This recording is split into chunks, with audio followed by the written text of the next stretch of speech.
What's up guys, it's Widgeon TV here. Today I have a different kind of video than I normally do. What we're going to be doing is I'm going to be attempting to compare the greatsword and the hammer. So I decided to compare these two weapons because they are both slow, heavy hitting weapons. And they are kind of opposite of each other because one does slicing damage and one does blunt damage. This by no means is a full comprehensive comparison, but I did make a list of a few things that I think I can accurately compare on these two very popular weapons. Alright, here is the list. We're going to be comparing the two main combos of these weapons, those being the true charged slash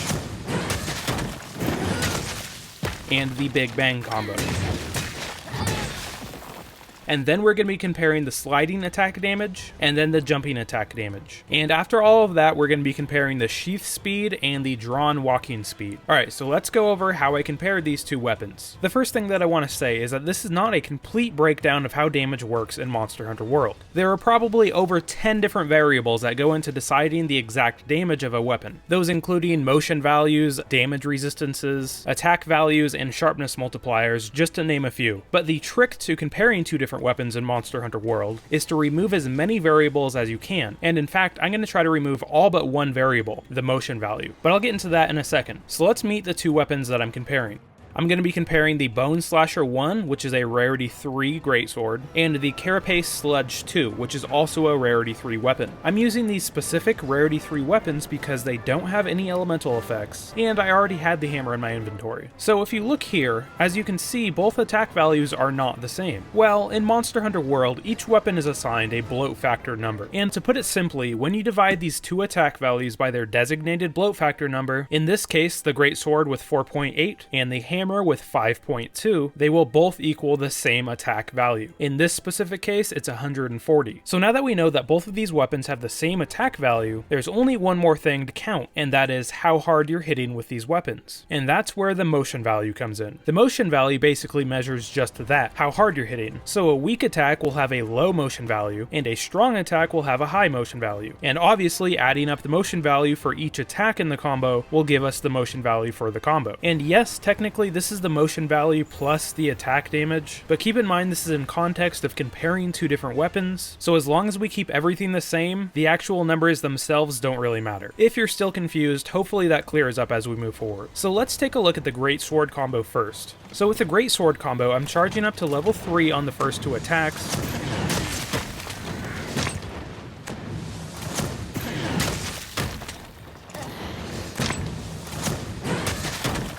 and as you can see, it adds up to 580 damage. And after you divide it by its bloat factor number of 4.8, you get a motion value of 121. So now let's take a look at the hammer's big bang combo. This combo consists of quite a few more weaker attacks than the true charged combo.